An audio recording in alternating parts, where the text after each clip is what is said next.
Welcome to Curtain Call, the show where we go behind the curtain with the stars of the culture wars. I'm your host, Alexandra Marshall, and today we are joined by Bettina Arndt.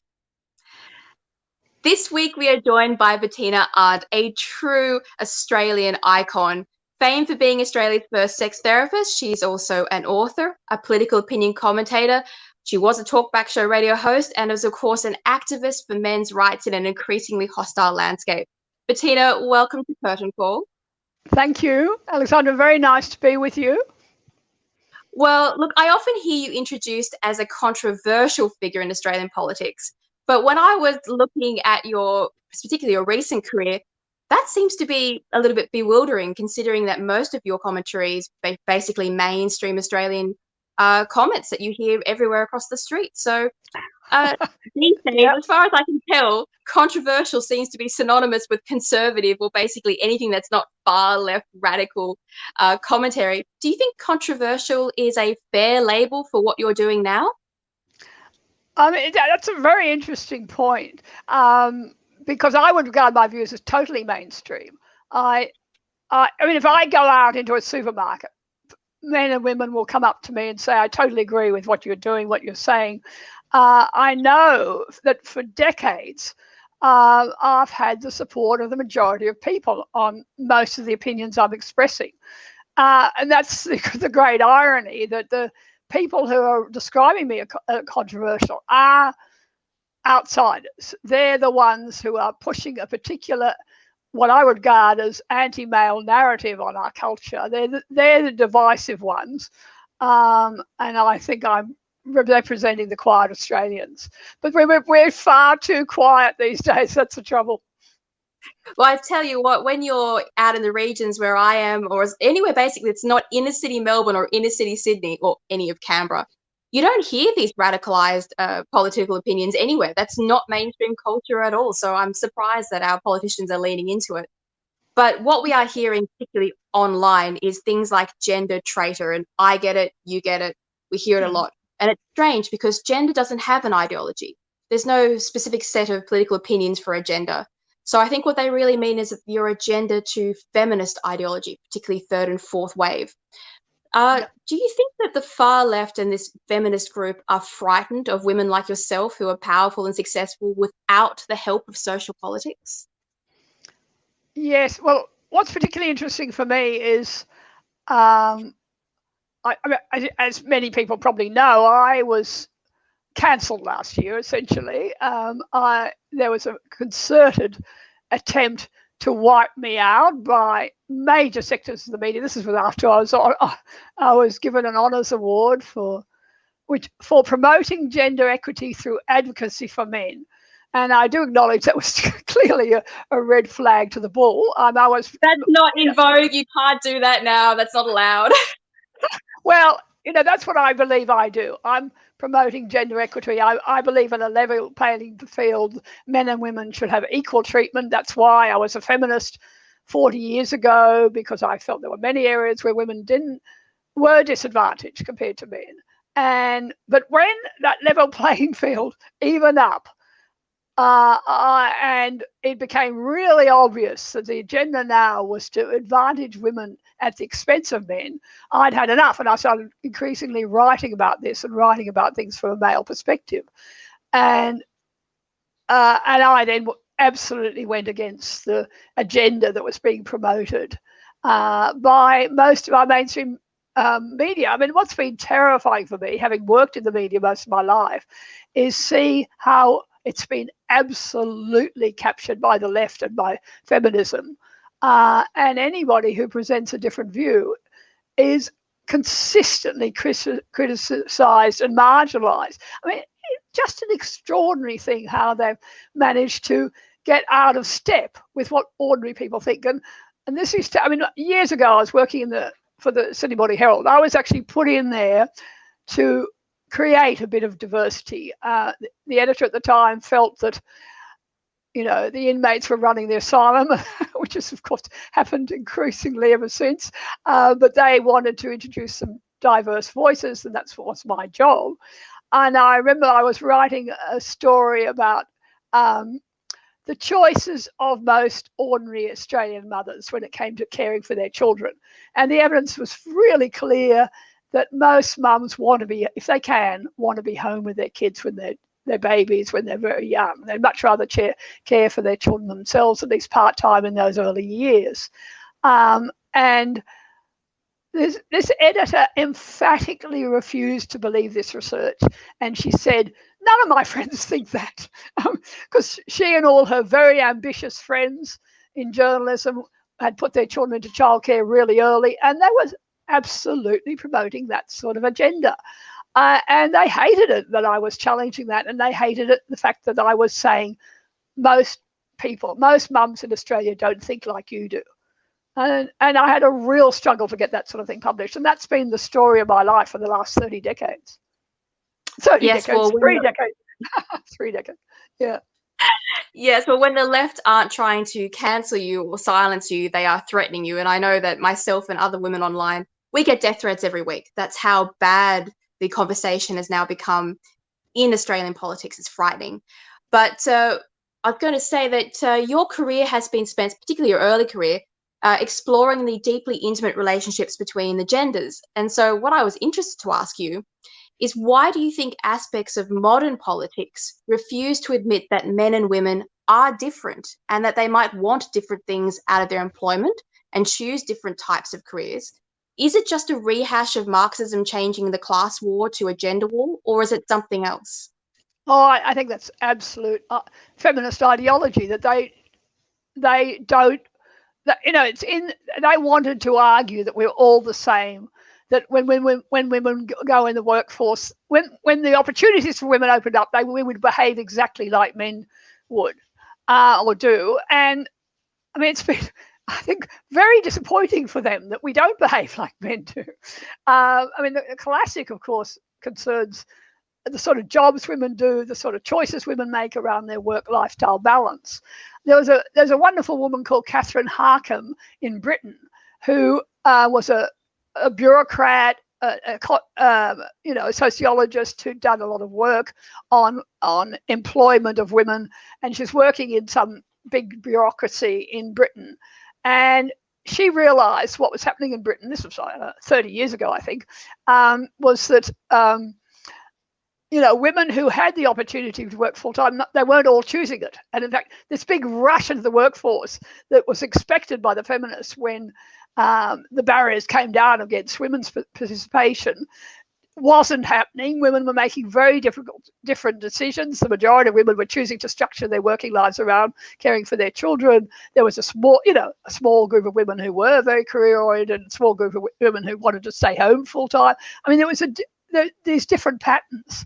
And she started publishing this and got, she wrote a really influential article about myths in terms of female employment, and was absolutely taken on by the feminists. And in fact, at one stage, I'd been writing a lot about her work, and John Howard brought her out to Australia, and she was taken around the public service to try to convince them that the agenda they were promoting wasn't necessarily the one that ordinary women were going to follow. But, there were numerous examples of this where it's ideological. They don't want to believe. They want to believe that we will behave exactly like men do, and we don't. And when they come across a woman who does behave like they wanted, like, I'm in IT, I did engineering, I'm supposed to be exactly the woman they want. They come and attack us if you don't subscribe to the feminist narrative. So it's not just about doing what they ask. You have to subscribe to the whole portfolio of ideas, or you are not the right sort of women. Yeah. But in the modern Me Too, hyper-genderized political sphere, do you think that's damaging the social relationships between men and women? Oh, I think we're living in increasingly dangerous times. I worry terribly about the world young men are growing up and growing up into and having to face. One of my particular passions has been what's happening on Australian campuses, where feminist activists have bullied universities into setting up what are really kangaroo courts. There are regulations on almost all Australian universities for adjudicating rape. They've usurped criminal law to set up systems whereby unknown, unmonitored university officials are making decisions to derail accused young men's degrees, stealing their degrees, stealing something that's worth sometimes hundreds of thousands of dollars, or at least tens of thousands of dollars, years of this man's effort, without proper investigation, with no due process, without access to lawyers. And I've had a steady stream of young men coming to me for the last 5 or 6 years now, who have been accused and investigated by these university committees. Absolutely disgraceful what is going on here. And I went out and started speaking out about this on Australian campuses, and of course got howled down. And the riot squad was needed to protect me and my audience at Sydney University. And fascinating when you confront that sort of, this is a system that was set up in a relatively secret way, and they don't want it exposed. And they did their darndest to stop me speaking publicly about it. And in fact, the whole media pile-on last year was orchestrated by an end rape on campus activist who's determined to stop me from talking about what's happening on our campus. So now that's just one tiny example of what's happening to young men accused of sexual assault on campus. And of course, can I just say, sorry, Alexandra, what I'm really concerned about is the current Canberra manufactured, orchestrated campaign in Canberra. And note what is happening there. The subtext there is we want independent inquiries. What is an independent inquiry? It's a kangaroo court. The whole purpose of that exercise is to do what we've done on our universities, to get more men convicted of rape. That's what they want. The feminists are really unhappy that under our current system, they claim we're not getting enough convictions when it comes to rape, women who are claiming to have been raped. And in fact, they constantly lie about those statistics. In fact, convictions for rape have gone up every year in Australia, and it's been treated extremely seriously by our criminal justice system. And the feminists are absolutely fudging the stats when it comes to showing what's happening there. But what we're seeing in Canberra is an attempt to make every man who's accused of rape in Australia be subject not to our criminal law system, which at least to some extent protects his due process rights, but have him taken away to some independent inquiry where God only knows who will make a decision on the basis of a lower standard of proof, the balance of probabilities, as to whether he's guilty or not. We're watching this happen, people. This is happening on our watch, and we have to stand up to it. Well, this is what happens when you weaponize the law and monetize victimhood. You end up with a complete bastardization of what's supposed to be equality under the law. And that's not what feminists want. That's not what these activists want. They are trying to use this discussion as a way of furthering their own activist careers, and that is damaging our fundamental legal system. I'm just going to flip to this question, which is, how close do you think that Australia is to having an institutionalized system of kangaroo courts instead of an actual proper legal system? Well, as I said, we have it already at our universities. We're seeing this big push to try to get it accepted as a standard way of dealing with these issues. It was sorry, just Alexandra, what concerned me in this recent debate is the number of lawyers, the number of eminent people who bought in and said, yes, good idea, let's have an independent inquiry into Christian Porter, the accusations about Christian Porter. I mean, give me a break. The police this is a historic rape case where the woman herself decided she didn't want to proceed, where the parents felt it wasn't appropriate for her to proceed. There was real concerns about her mental health and whether this allegation could be based on incidents she might have manufactured, that might have come out of therapy designed to elicit memories that actually never existed. All of that, and yet we have these, significant members of our legal fraternity joining this argument and saying, yes, independent inquiries are a good idea. I mean, this is really scary.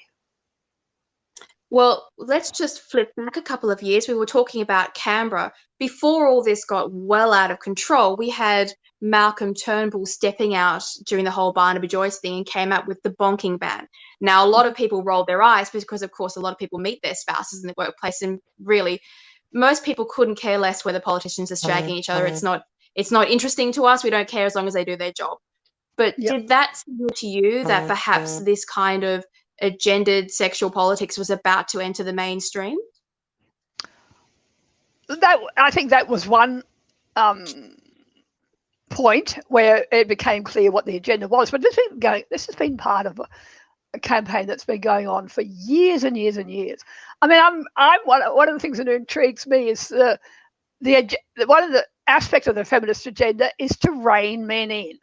I always love the fact that the we do that anyway. We don't need help from feminists to do that. Men obey us. But they want to rein in male sexuality. I mean, this antagonism to normal, lusty male sexuality is something that's always really bothered me. And the suffragettes back, over a century ago, had a slogan: "Votes for women, chastity for men." And at least they made it very clear what their agenda was, which was about, reining in men in, not allowing them to get away with their tomcatting ways, not allowing men to get away with having affairs, whatever it was. And that has been part of, each wave of feminism has had elements of that. Second wave feminism, we had the mad Andrea Dworkin, who had this ferocious attack on pornography, and she regarded all intercourse as violence towards women, and demonizing. There was a lot of discussion around objectification of women's bodies, and I mean this constant sexual theme that anything where men seem to be enjoying themselves sexually was denigrated. Do you remember? I don't know whether you remember. There was this wonderful incident where Macquarie banker. There was a live cross for financial news from a television channel, and this poor guy was caught looking at his computer in the background of this discussion about whatever the latest finance figures, and he was looking at some naked photo of a celebrity, and he was shamed around the world. I mean, what the hell? He's looking at a woman who had clearly chosen to display her body, and he's appreciating it. This is why you have offices and why we don't work from home, because it's only increasing the accidental things. That's COVID has really brought that to the fore, I think. But I mean that theme of denigrating men who are sexual is a really worrying theme, and all of this ties in with that. I mean, look at the whole sexual consent regulations. This is clearly about putting women firmly in charge of whether this sexual interaction is going to be regarded as lawful, and putting all the responsibility for misbehavior on the shoulders of the men.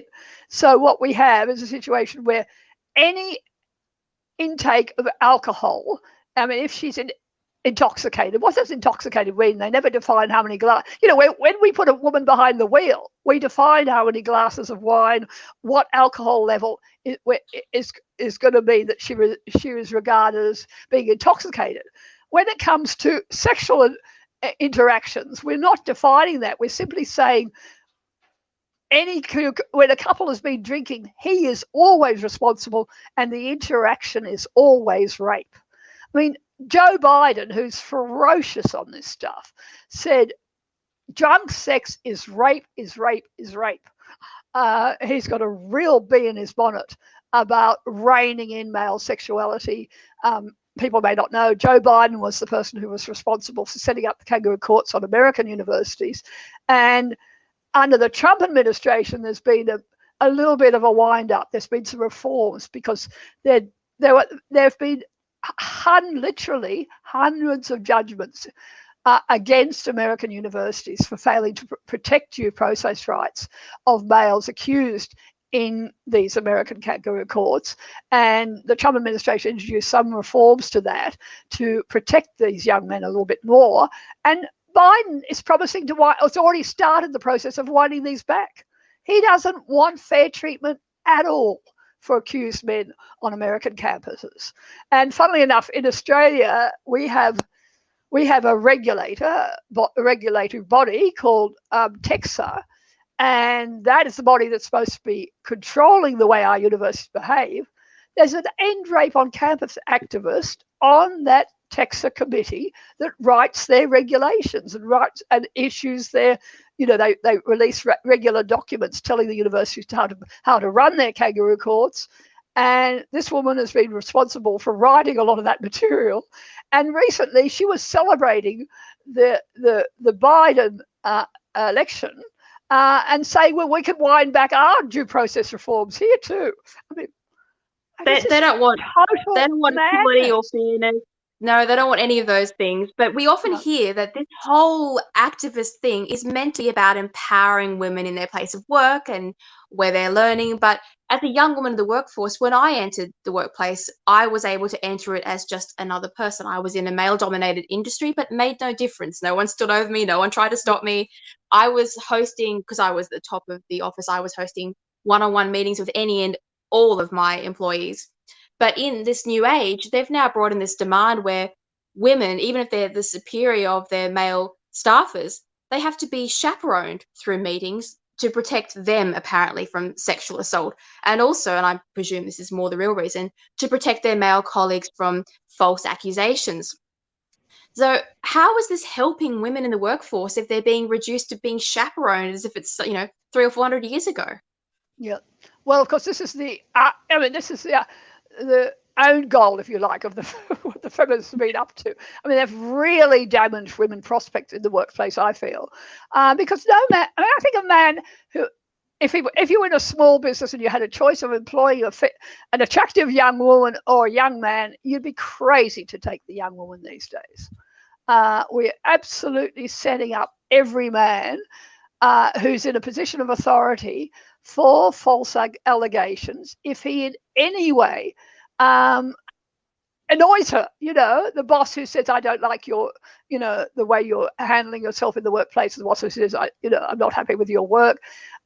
Whatever he does, he can then face a false allegation. And the chances are, that will, it's very difficult. He said, she said, accusation like that. And there's a very big chance a man could lose his job as a result of that. Now, why would people employ women in that circumstance? I think women have proved themselves to be extremely dangerous, and we've done ourselves a huge disservice through hashtag Me Too, and this whole push for defining normal interactions between men and women as sexual harassment.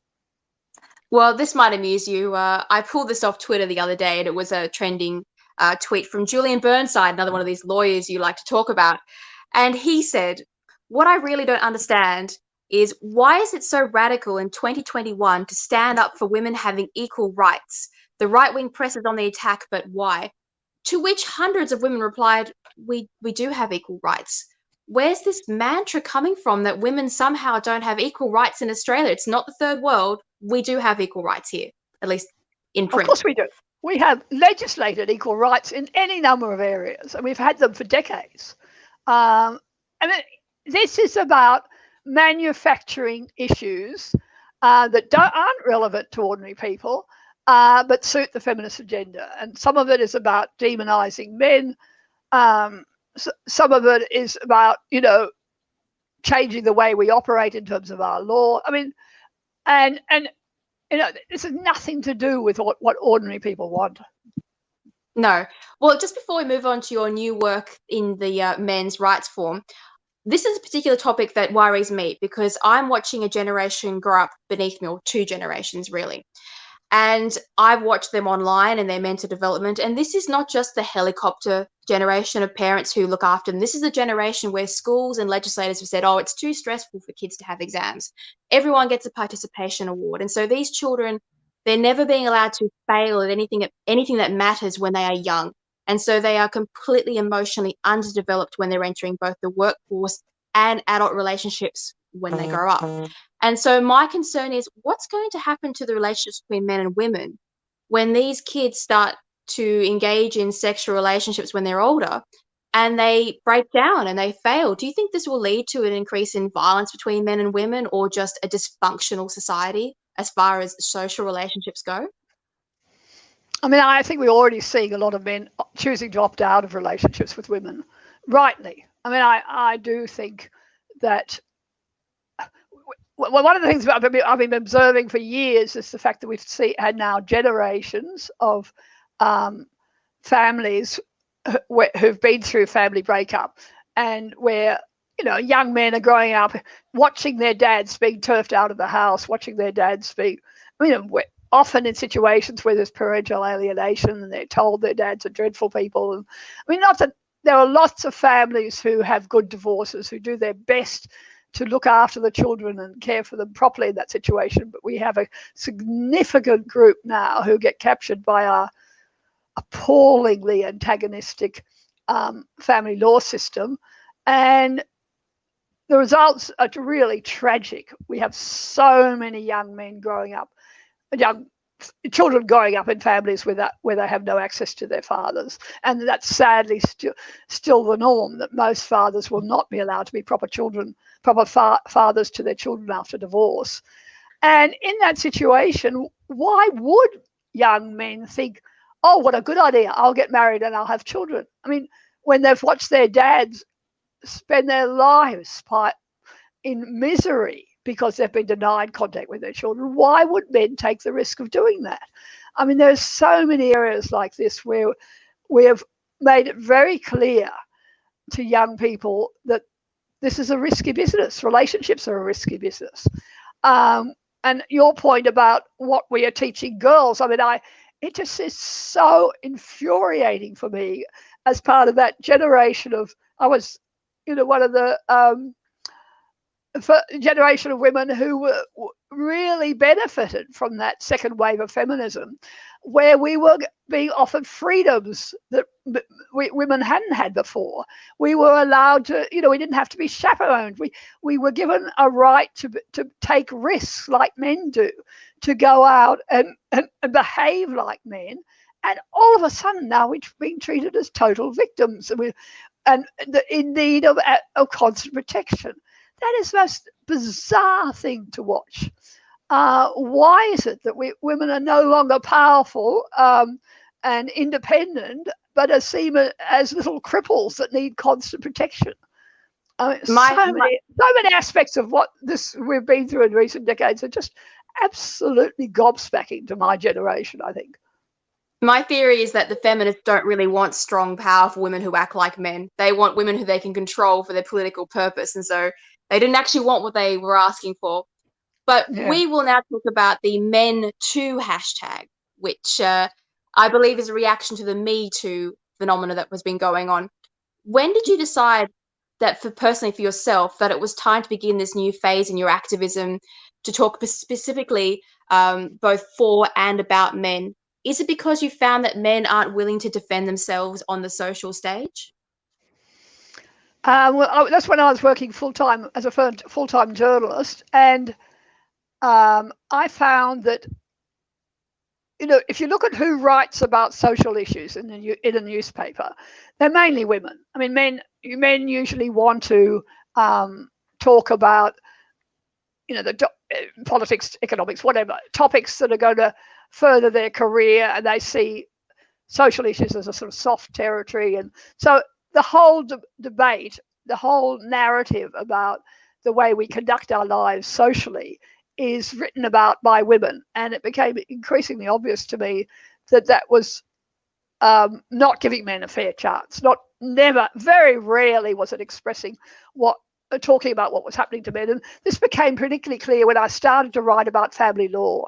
And I'd written a few articles about the whole issue of men losing contact with their children after divorce, and what was very obviously a system where the custodial parent had, and it was usually the mother, of course, was given all the rights. She could move where she liked. She could cut the man off from seeing the children. She could, and nothing.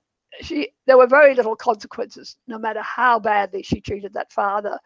And a judge wrote to me out of the blue, a retiring family court judge, and he said, "You're so right." And he gave me a series of interviews about the mistakes he felt had been made in the way the family court system had been set up. And so that really inspired me, and I actually got involved. I was on a number of government committees back under the Howard government, representing men, funnily enough. And your point about, don't men stand up for themselves is very true, that when it comes to family law matters, men tend to fight individual battles. The men who can afford it employ expensive lawyers, and they do their best to achieve some sort of decent outcome, and then they, scurry off and keep it all private. They very rarely, the educated, powerful men very rarely want to join a group of men who are perceived as victims. And I think the women's movement has done a very good job at denigrating men's groups at presenting any work for men as something that only, misfits would get involved in. And the men who advocate for the men's groups are often damaged men, less educated men who aren't particularly powerful. And, so I've watched this happen. I watch this happening on these committees. And that's what really sucked me into this territory. And then there have been so many other issues that have developed from that. The domestic violence is the absolute classic one, where, this domestic violence industry is really a propaganda machine designed to demonize men. It started off from a very important place, protecting women who were genuinely at risk of violence in their relationships. And the feminists quickly realized this was their cash cow, that this was the apple pie issue that no one dared attack. And we've watched them get billions and billions of dollars for domestic violence funding, which totally denies women's role in family violence, which does nothing to protect children from violent mothers, and which offers absolutely no protection from men who are living with violent women. And at least a third we have our official statistics showing at least a third of the victims of domestic violence are male. And there's nowhere for them to go with their children if they're trying to escape a violent woman. Well, that brings us to the website called Mothers of Sons and its new campaign, They Don't Speak for Me. Just for our listeners who may not know, Mothers of Sons is a community of women who fight for the men in their life, sharing stories of miscarriages of justice. It is a group that showcases the male victims of an overly politicized legal system that prejudices against men. And I'm just going to read a paragraph from the website to introduce it for our viewers. The website says, women need no evidence to make accusations of violence or sexual abuse that deprive men of their children, their homes, their careers, and futures. Some of us have spent our life savings protecting sons from false accusations of sexual assault, paying a huge mental and financial toll to prove the charges had no substance. Other sons are experiencing discrimination in the workplace or in educational institutions where advancement can be based upon gender rather than merit. Some face Me Too accusations where unproven allegations can undermine a lifetime's achievement and cause loss of career and reputation. Some of our sons are victims, physically and emotionally abused by their partners, yet they are offered no protection or support. So, Bettina, where does this They Don't Speak for Me campaign come in? Well, the Mothers and Sons group, which I'm helping a lot behind the scenes with that. I know some of these women came together because they originally contacted me, and I thought when they came up with this idea of getting together as a group, I thought this was a fantastic idea. Hopefully, because these are women, people should believe them, shouldn't they? I mean, we're supposed to believe all women. We know we've been told that believe all women. Believe all women except mothers of sons. But it's been very interesting watching them trying to attract public attention and have the mainstream media not interested, because they're not the sort of women that the media is interested in. Fascinating. Anyway, they were watching the whole recent Canberra rape crisis, and the way that is being deliberately used to denigrate our criminal justice system, to imply what our already biased criminal justice system is not giving women a fair go. I mean, it's such a joke. These mothers' stories of these. I mean, I'll tell you one fascinating story. Is one of the mums there, 18-year-old son was. He was accused of rape on his 18th birthday, and I hope people will go and have a look at her story. Just terrifying for this mother, because all of a sudden the police are there, and the son is taken away, and it was put in prison for a week until they managed to get bail for him, and so on. And this long process of dealing with the police, who clearly saw this boy as guilty, who did everything they possibly could to ignore evidence that would have exonerated this young man.